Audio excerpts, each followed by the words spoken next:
Dandruff కి tips చెప్పమని చాలా మంది నాకైతే కామెంట్ బాక్స్ లో అయితే కామెంట్ చేస్తున్నారు. ఈ రోజు అయితే నేను మీ గురించి ఈ వీడియో అయితే చేశాను.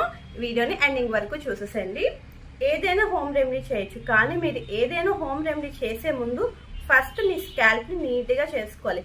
ఇలాంటి కోంబ్ ఉంటుంది కదా, ఏ కోంబ్ అయినా పర్లేదు, మళ్ళీ ఈ కోంబ్ కొనండి, టైల్ కోంబ్ కొనండి అని చెప్పను. ఏదైతే మీ దగ్గర కోంబ్ ఉందో ఆ కోంబ్ తోటి స్కాల్ప్ ని ఇలా నీట్ గా క్లీన్ చేయండి.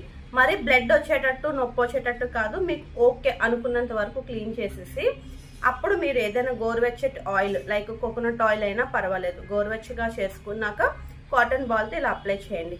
కిడ్స్కి అయితే లేదు, పెద్దవాళ్ళకైతే అలోవెరా ఉంటుంది కదా, అలోవెరాని ఇలా అప్లై చేసేసి పచ్చిది తీసుకుంటాం కదా చెట్టుది, జస్ట్ దాన్ని ఇలా అప్లై చేసేయాలి. అలా స్కాల్ప్ అంతా అప్లై చేసేసి 30 to 40 minutes ఉంచుకున్న తర్వాత గోరువెచ్చటి నీళ్ళతో షాంపూ పెట్టి చక్కగా హెయిర్ని ఇలా అనుకుంటూ వాష్ చేసేసేయండి. వాషింగ్ అయిన తర్వాత హెయిర్ని చక్కగా డ్రై చేసుకోండి. డ్రైయర్ ఉంటే డ్రైయర్, లేదంటే ఫ్యాన్ కిందనే డ్రై చేసుకోండి.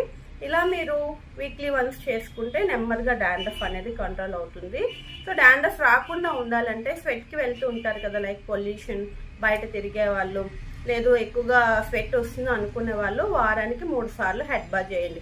లేదు అనుకున్న వాళ్ళు అట్లీస్ట్ 2 సార్లు అయినా హెడ్ బాత్ చేసుకుంటూ ఉంటే డాండ్రఫ్ అనేది రాదు. మీకు ఈ వీడియో నచ్చింది అనుకుంటే, నచ్చితే please to like and subscribe our channel. Bye.